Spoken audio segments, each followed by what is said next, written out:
요한복음 7장 53절부터 8장 20절까지의 말씀, 신약성경 158쪽에 있습니다. 요한복음 7장 53절부터 8장 20절까지의 말씀을 우리 다 함께 한 목소리로 봉독하겠습니다. 다 각각 자기 집으로 돌아가고 예수는 감람산으로 가시니라. 아침에 다시 성전으로 들어오시니 백성이 다 나아오는지라. 앉으사 그들을 가르치시니 서기관들과 바리새인들이 여자를 끌고 와서 가운데 세우고 예수께 말하되, 선생이여, 이 여자가 간음하다가 현장에서 잡혔나이다. 모세는 율법에 이러한 여자를 돌로 치라 명하였거니와 선생은 어떻게 말하겠나이까? 그들이 이렇게 말함은 고발할 조건을 얻고자 하여 예수를 시험함이러라. 예수께서 몸을 굽히사 손가락으로 땅에 쓰시니 그들이 묻기를 마지 아니하는지라. 이에 일어나 이르시되, 너희 중에 죄 없는 자가 먼저 돌로 치라 하시고 다시 몸을 굽혀 손가락으로 땅에 쓰시니 그들이 이 말씀을 듣고 양심의 가책을 느껴 어른으로 시작하여 젊은이까지 하나씩 나가고 오직 예수와 그 가운데 섰는 여자만 남았더라. 예수께서 일어나사 여자 외에 아무도 없는 것을 보시고 이르시되, 여자여, 너를 고발하던 그들이 어디 있느냐? 너를 정죄한 자가 없느냐? 대답하되, 주여, 없나이다. 예수께서 이르시되, 나도 너를 정죄하지 아니하노니 가서 다시는 죄를 범하지 말라 하시니라. 예수께서 또 말씀하여 이르시되, 나는 세상의 빛이니 나를 따르는 자는 어둠에 다니지 아니하고 생명의 빛을 얻으리라. 바리새인들이 이르되, 내가 너를 위하여 증언하니 내 증언은 참되지 아니하도다. 예수께서 대답하여 이르시되, 내가 나를 위하여 증언하여도 내 증언이 참되니 나는 내가 어디서 오며 어디로 가는 것을 알거니와 너희는 내가 어디서 오며 어디로 가는 것을 알지 못하느니라. 너희는 육체를 따라 판단하나 나는 아무도 판단하지 아니하노라. 만일 내가 판단하여도 내 판이 참되니 이는 내가 혼자 있는 것이 아니요 나를 보내신 이가 나와 함께 계심이라. 너희 율법에도 두 사람의 증언이 참되다 기록되었으니 내가 나를 위하여 증언하는 자가 되고 나를 보내신 아버지도 나를 위하여 증언하시느니라. 이에 그들이 묻되, 내 아버지가 어디 있느냐? 예수께서 대답하시되, 너희는 나를 알지 못하고 내 아버지도 알지 못하는도다. 나를 알았더라면 내 아버지도 알았으리라. 이 말씀은 성전에서 가르치실 때 헌금함 앞에서 하셨으나 잡는 사람이 없으니 이는 그의 때가 아직 이르지 아니하였음이러라. 아멘. 성전에서 가르치시는 예수님께서 오늘도 당연히 성전에 들어오셔서 사람들을 가르치셨습니다. 그때 서기관과 바리새인들이 간음하다 잡힌 여인을 데리고 왔죠. 그리고 예수님께 묻습니다. 오늘 보면 5절 보면 이렇게 이야기합니다. 모세는 율법에 이러한 여자를 돌로 치라 명하였거니와 선생은 어떻게 말하겠나이까? 라고 묻습니다. 여러분, 지금 이 서기관과 바리새인들이 예수님께 찾아와서 묻는 것, 정말 그것이 궁금해서 묻는 걸까요? 꼭 그렇지 않죠. 오늘 본문 6절을 보면 뭐라고 말하냐면 이렇게 말합니다. 같이 읽습니다. 그들이 이렇게 말함은 고발할 조건을 얻고자 하여 예수를 시험함이러라. 고발할 조건을 얻기 위해서 예수님을 시험하고 있었다고 이야기합니다. 당시의 사회법에 의하면 로마의 사법체계, 로마의 판사들이 이것은 사형입니다 라고 말하지만 그 사람이 사형을 집행할 수 있었습니다. 그런데 오늘 만약 예수님께서 이 사람은 율법에 의하면 사형입니다, 지금 돌로 치십시오 라고 말하면 그 로마법을 정면으로 부정하는 것이 되겠죠. 그러면 어떻게 되냐면 이 서기관과 바리새인들이 예수님을 로마 법원에 고발할 수 있는 겁니다. 그렇게 해서 예수님을 이제 잡아 죽이기 위해서, 그 고발할 조건을 찾기 위해서 지금 하나님의 말씀, 이 모세 율법을 가져다 놓고 이 여자를 돌로 쳐도 됩니까 안 됩니까? 라고 묻고 있는 겁니다. 그러니까 유대인들은 예수님을 고발하기 위해서 다른 것이 아니라 예수님의, 즉 하나님의 말씀이었던 율법을 이용했던 겁니다.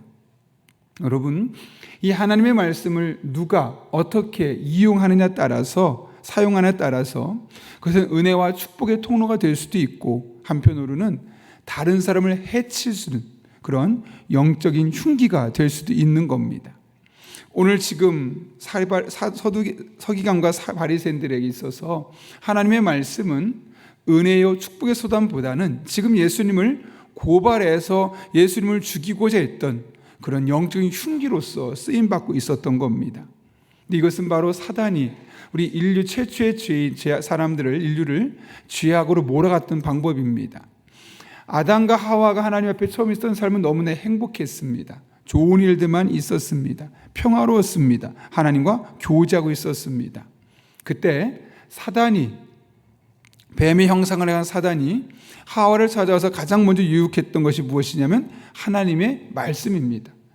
하나님이 정말 그렇게 하라고 하더냐? 그 말씀을 교묘하게 꼬아가면서 결국은 이 하와와 아담을 죄의 수렁으로 몰아갔던 것을 우리는 기억합니다. 만약 말씀으로 그렇게 하지 않았다면 아담과 하와가 처음부터 그 뱀과 대화할 거리가 없었을 겁니다. 그런데 하나님 정말 그렇게 말하더냐? 라고 말하면서 그 말씀으로 결국 그들을 교묘하게 속이게 되었던 것이죠.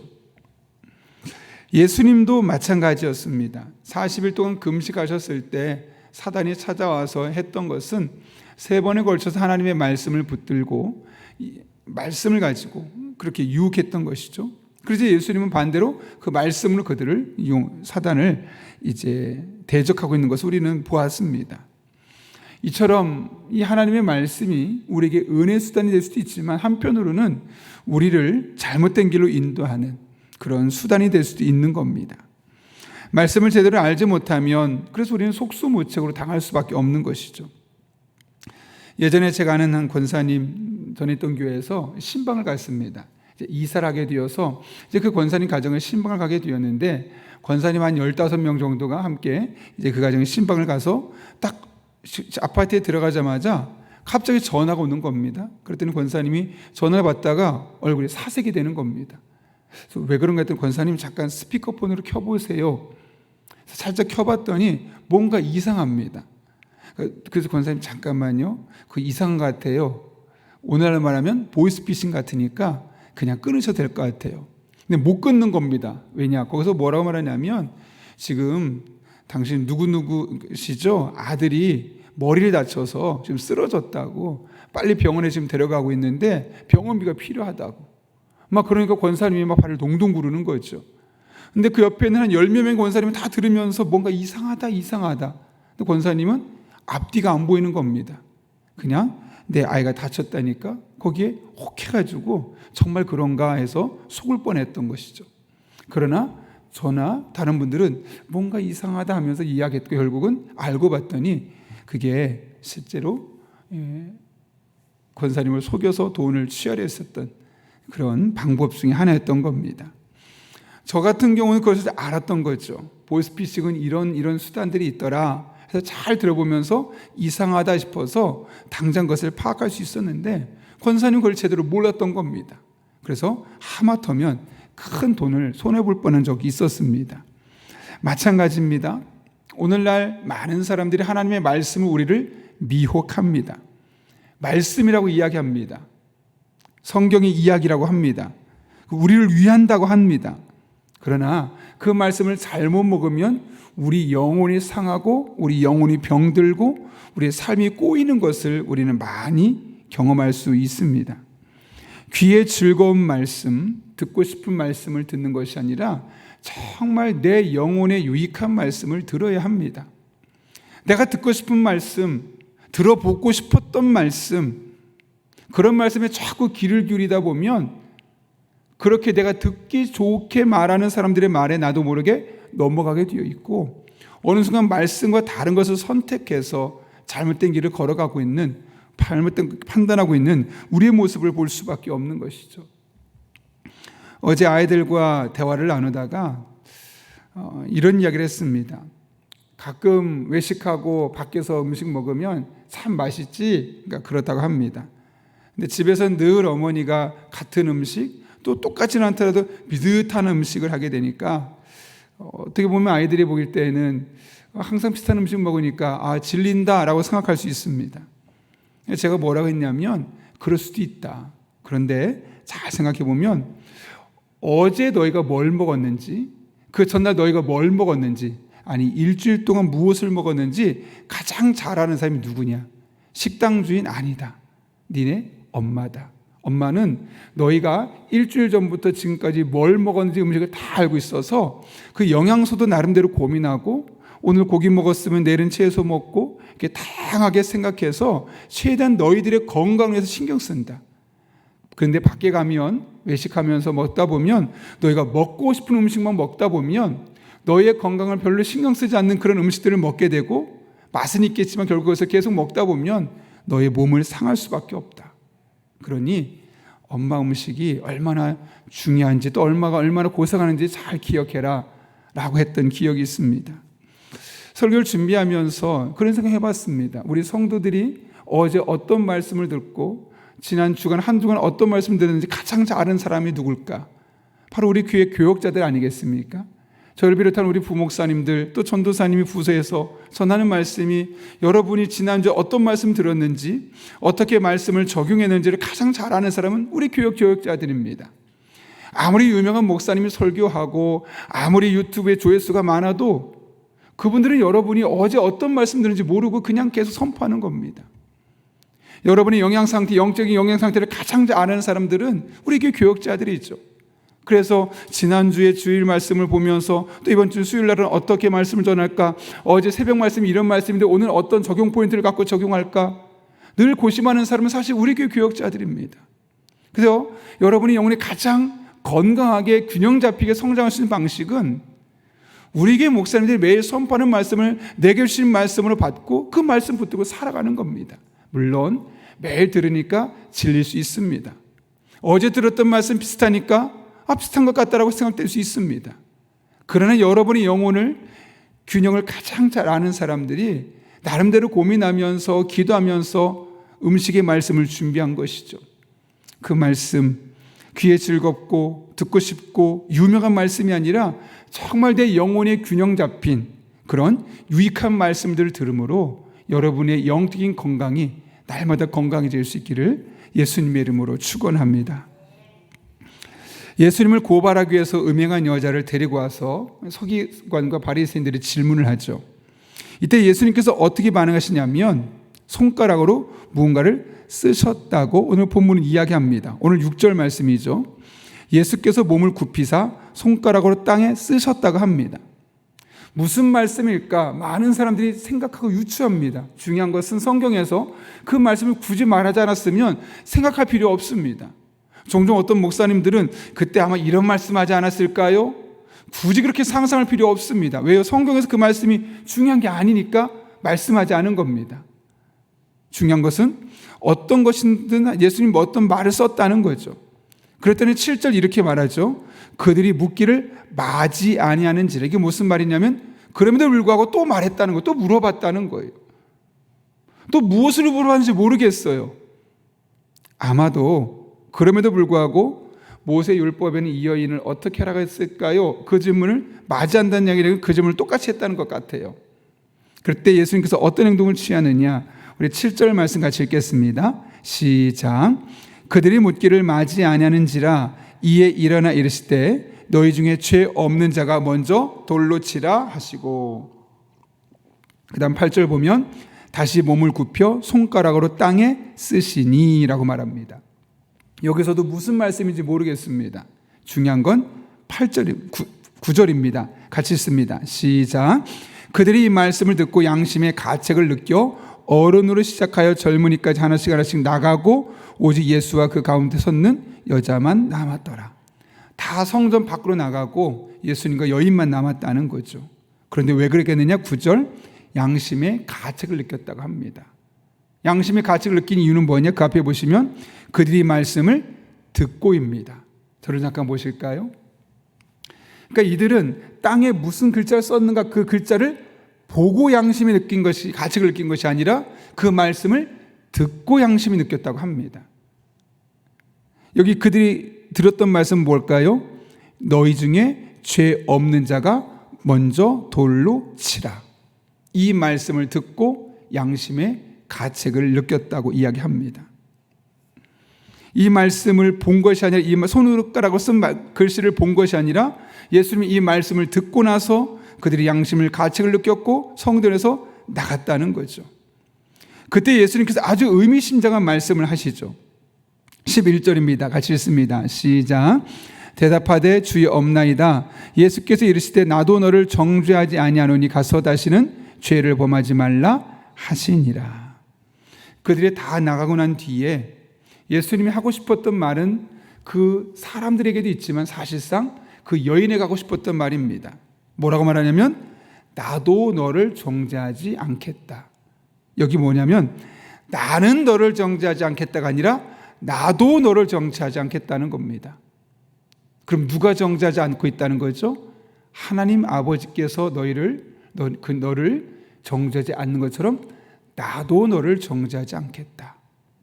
결국 이 순간 이 여인은 예수님이 정죄하지 않는 것, 그게 의미가 없는 겁니다. 가장 중요한 것은 이분이 메시아신 이분이 하는 것을 보면 하나님이 나를 정죄하지 않으시는구나, 이 사실을 깨닫게 되었던 거죠. 결국 예수님께서 이 순간 그녀에게 하고 싶었던 메시지는 뭐냐면 당신이 죄를 많이 지었지만 하나님은 당신을 결코 정죄하지 않습니다 라는 것을 알리고 싶었던 겁니다. 하나님께서 어떤 분이신지를 의도적으로 그녀에게 가르치고 싶은 거죠. 사람들은 우리의 작은 실수를 크게 보고 잘못을 판단하고 정죄합니다. 그래서 그렇다고, 당신 잘못이라고. 그러나 하나님은 정죄하지 않으십니다. 오히려 그럼에도 불구하고 우리 한 사람 한 사람을 여전히 사랑하시지요. 지금 이 사실을 그녀에게 예수님께서 말씀하고 싶었던 거죠. 사람들은 당신이 자그마한 잘못까지 끄집어내어서 죽일 죄라고 이야기하겠지만 하나님은 우리를 결코 정죄하지 않고 이런 죄를 지었음에도 불구하고 여전히 사랑하시는 분입니다 라고 말씀하고 있는 거죠. 그렇다면 이 말씀은 단순히 그에게 하는 말씀뿐만 아니라 오늘 우리에게도 동일하게 하는 말씀 아닐까요? 하나님은 우리가 실수해도 잘못해도 그럼에도 불구하고 여전히 사랑하시고 우리를 결코 정죄하지 않으신다는 사실. 그렇다면 여러분, 이 사실을 아는 우리는 어떻게 하겠습니까? 감사하다. 하나님 나를 너무 사랑하시는구나. 감사하고 감격하면 끝나는 걸까요? 예수님 오늘 여인에게 뭐라고 말씀하셨습니까? 나도 너를 정죄하지 아니하노니 가서 너시는 죄를 범하지 말라. 이제는 죄와 싸워야 된다는 거죠. 물론 우리가 하나님 앞에 용서받는 거 감사해야죠. 너무 고마운 일입니다. 정죄하지 않음에 대해서 우리가 늘 하나님 앞에 감격스러워야 할 겁니다. 그러나 감사와 감격을 끝난다면 그것은 수동적인 삶입니다. 한 걸음 나아가서 다시는 죄를 범하지 않겠다는 결단, 내가 죄와 피 흘리기까지 싸우겠다는 그 영적인 결단, 그것을 우리에게 요구하는 겁니다. 여러분, 하나님 우리를 정죄하지 아니하시고 실수 있음에도 불구하고 그럼에도 불구하고 사랑하십니다. 그 사랑을 받는 우리는 하나님 앞에 다시는 죄를 지지 않겠다는 그런 영적인 결단을 하며 살아갈 필요가 있는 것이죠. 오늘 이 새벽이 그런 결단을 세우는 시간이 될 수 있기를 바라고, 오늘 하루 그 하나님과 함께 동행함으로 이 영적인 결단이 마침내 승리케 되는 복된 나날 될 수 있기를 예수님의 이름으로 축원합니다. 우리 함께 기도하겠습니다. 거룩하신 아버지 하나님, 오늘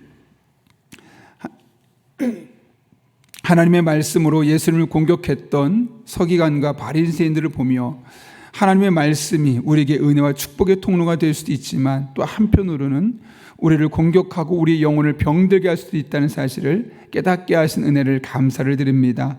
듣고 싶은 말씀, 들어보고 싶었던 귀의 즐거운 말씀을 사모할 것이 아니라 정말 내 영혼에 유익한 말씀을 듣고 그 말씀이 때로는 비슷한 말씀이어도 그 말씀 붙들고 내 삶에 적용할 때 영적인 균형을 맞추며 건강한 신앙생활을 할 수 있는 우리 교회 성도님들 다 되게 하여 주옵소서. 뿐만 아니라 하나님은 우리가 죄를 지어도 정죄하기보다는 그럼에도 불구하고 여전히 사랑하시는 분이심을 깨닫게 하셨사온데 다시는 죄를 범하지 않겠다는 영적인 결단, 죄와 피 흘리기까지 싸우겠다는 영적인 결단을 내리며 살아갈 때 우리 안에 죄가 아니라 날마다 하나님과 은혜 관계 속에서 하나님과 소통하며 하나님 앞에 믿음으로 살아갈 수 있는 주의 종들 다 되게 하여 주옵소서. 예수님의 이름으로 기도하옵나이다. 아멘. 우리 시간 주님께서 가르쳐준 기도 함께 하시겠습니다. 하늘에 계신 우리 아버지의 이름을 거룩하게 하시며 아버지의 나라가 오게 하시며 아버지의 뜻이 하늘에서와 같이 땅에서도 이루어지게 하소서. 오늘 우리에게 일용할 양식을 주시고 우리가 우리에게 잘못한 사람을 용서해 준 것 같이 우리 죄를 용서하여 주시고 우리를 시험에 빠지지 않게 하시고 악에서 구하소서. 나라와 권승과 영광이 영원히 아버지의 것입니다. 아멘. 우리 함께 계속해서 기도하실 때 먼저 말씀을 붙들고 기도합니다. 하나님의 말씀을 들을 때마다 영적인 분별력을 주시고 특별히 우리 영혼에 유익한 말씀을 자주 들음으로 말미암아 영적인 균형을 맞춰갈 수 있는 우리 믿음의 사람들 될 수 있게 달라고 기도합니다. 또 나아가서 우리를 정죄하지 않으시는 하나님 앞에, 우리를 그럼에도 불구하고 사랑하신 하나님 앞에 다시는 죄를 짓지 않겠다는 영적인 결단이 우리 안에 서게 하시고 실제로 피를 흘리기까지 싸워 승리하는 주의 종들 될 수 있게 달라고, 오늘도 성령으로 충만케 하셔서 마땅히 기도할 바를 알게 하시고 모든 것을 합력하여 선을 이루시는 하나님의 은혜를 경험할 수 있게 달라고, 또 우리 교육부서를 기도할 때 영유아부 유치부 아이들이 하나님의 말씀으로 양육되게 하시고 몸이 자라고 생각이 자라는 것처럼 믿음도 자라날 수 있게 달라고, 또 아동부 중고등부 아이들이 하나님만이 삶의 주님이심을 깨닫고 하나님 안에서 미래를 꿈꿀 수 있는 아동부와 중고등부 아이들 될 수 있게 달라고, 또 청년부가 오직 창조주 하나님을 기억하며 하나님의 인도하심을 따라 살아가는 그런 복된 이들 될 수 있게 달라고, 학업과 군생활, 취업준비, 직장생활 등 각자의 삶의 자리에서 임마누엘의 하나님을 경험할 수 있게 달라고, 또 이들을 섬기는 교사들과 또 교역자들에게 지혜를 주시고 능력을 주셔서 우리 교회가 든든히 세워지고 믿음의 일꾼들을 양성할 수 있는 그런 훈련소가 될 수 있게 달라고, 또 여러분이 가진 기도 제목과 여러분의 기도가 필요한 분들을 위해서 특별히 블레싱데이에 초청할 한 영혼을 위해서 우리 시간 주님의 도우심을 간구하며 함께 기도하겠습니다. 거룩하신 아버지 하나님, 오늘 우리를 주님 전에 불러주셔서 하나님 앞에 나와 기도할 수 있게 하신 은혜를 진심으로 감사를 드립니다. 연약한 자들입니다. 본능대로 살아가기에